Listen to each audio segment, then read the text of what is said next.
একরামদের নিয়ে আপনার যেন আলাপ আলোচনা করতেছিলেন বেরাদার। একদিন যেন সাহাবা একরামদের নিয়ে আলাপ আলোচনা করতেছিলেন, যেই মতো আপনারা আমার সামনে বসে আছেন সেই মতো আমার আপনার নবী সাহাবা একরামদের সামনে আপনার বক্তব্য দিতেছিলেন। সাহাবা একরামদের সামনে মাইয়ার সম্পর্কে আপনার বক্তব্য দিতেন, জাহান্নামের সম্বন্ধে আপনার বক্তব্য দিতেন, আপনার কবরের সম্বন্ধে আপনার বক্তব্য দিতেন। সাহাবা একরামগণ আপনার অজর নয়নে কান্নাকাটি করিতেন, ধুলা বাড়িতে যেন আপনার গোড় মারিতেন। একদিনকার ঘটনা বেরাদার, আমার আপনার নবী সাহাবা একরামদের সামনে আপনার বক্তব্য দিচ্ছেন, হঠাৎ করে যেন আপনার একটি ভয়ঙ্কর আওয়াজ ভেসে আসিল, সাহাবিয়ে রাসূল আমার আপনার নবীকে আপনার প্রশ্ন করলেন, ইয়া রাসূলুল্লাহ, ইয়া হাবিবাল্লাহ নবী গো, এই ভয়ঙ্কর আওয়াজটা কোথা থেকে আসলো গো নবী? সাহাবা একরামদের আপনার দীর্ঘ বিশ্বাস ছিল, সাহাবা একরামদের আপনার দীর্ঘ বিশ্বাস ছিল, আল্লাহর নবীকে জিজ্ঞাসা করবা, আল্লাহর নবী আপনার উত্তর দেবে। আল্লাহ তাবারাক ওয়া তাআলা আমার নবীকে সমস্ত কিছুর আপনার জ্ঞান দান করেছেন। তাই সাহাবা একরাম আমার আপনার নবীকে বললেন, ইয়া রাসূলুল্লাহ, ইয়া হাবিবাল্লাহ নবী গো, এই ভয়ঙ্কর আওয়াজটা কোথা থেকে আসলো? আমার আপনার নবী সাহাবা একরামদের আপনার বলতেছিলেন, ও আমার সাহাবা একরাম গণেরা শুনো শুনো, আজ ৭০ বছর পূর্বে জাহান্নামের দিকে একখানা আপনার পাথরকে নিক্ষেপ করা হয়েছিল। আজ ৭০ বছর পর সেই পাথরখানা আপনার নিজ তলায় গিয়ে আপনার ঠেকিল।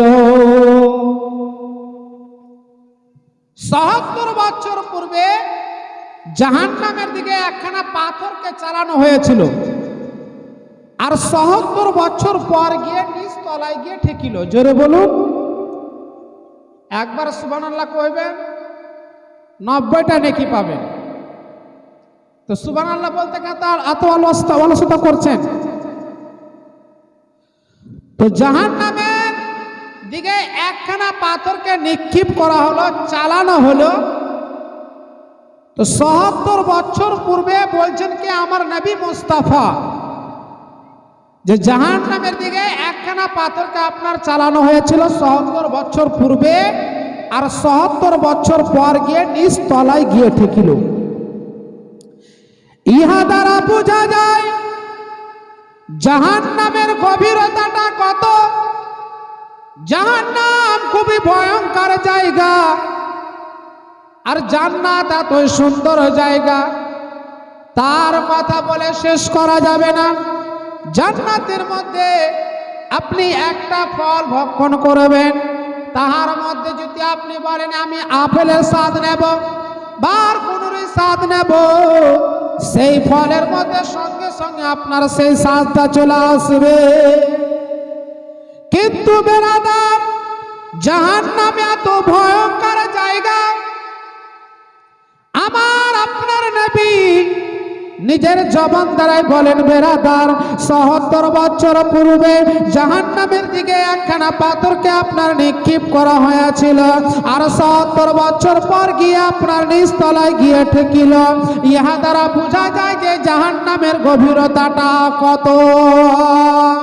আমার আপনার নবী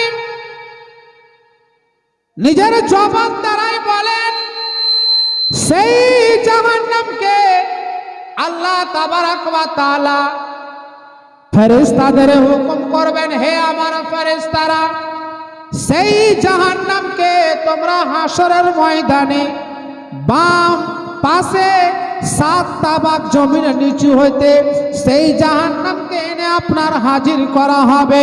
জাহান্নাম এত আপনার ভয়ঙ্কর জিনিস, জাহান্নাম এত আপনার ভয়ঙ্কর, আমার আপনার নবী নিজের জবান দ্বারাই বলেন, বেরাদার সাহাবা একরামদের সামনে জাহান্নামের আপনার বিবরণ দিচ্ছেন।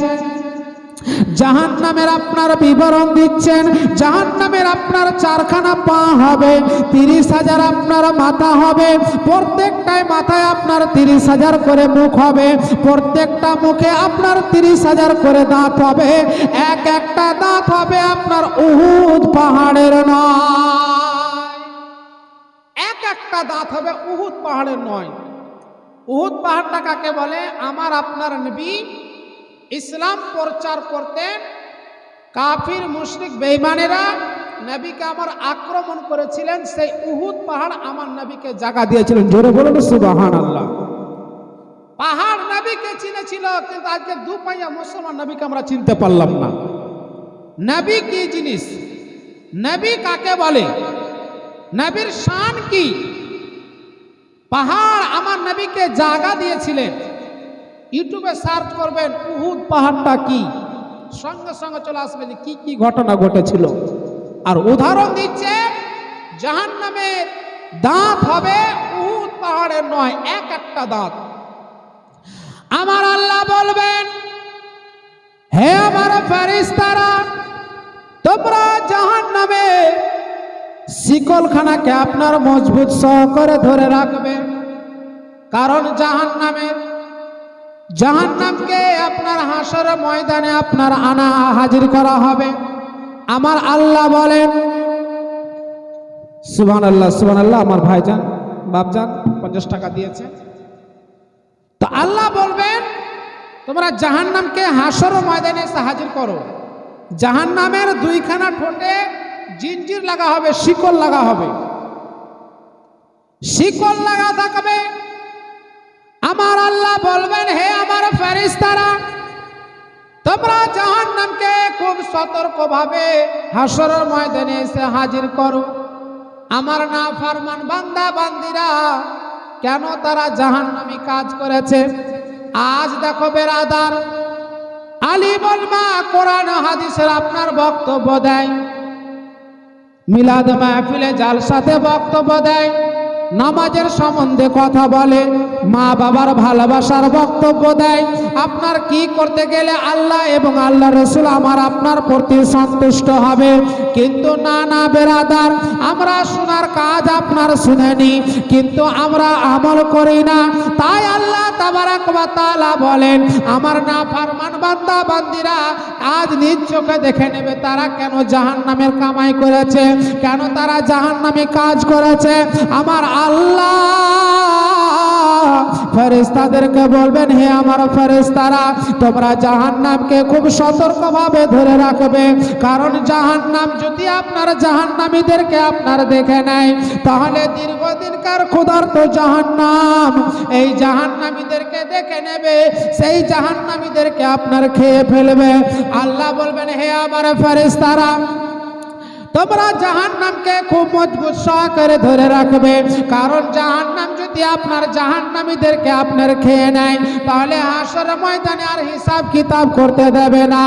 আমার আল্লাহ বলবেন, হে আমার ফেরেশতারা, তোমরা জাহান্নামকে মজবুত সহকারে ধরে রাখবে, কারণ জাহান্নাম যদি আপনার জাহান্নামীদেরকে আপনার খেয়ে নেয়, তাহলে আপনার হিসাব কিতাব করতে দেবে না।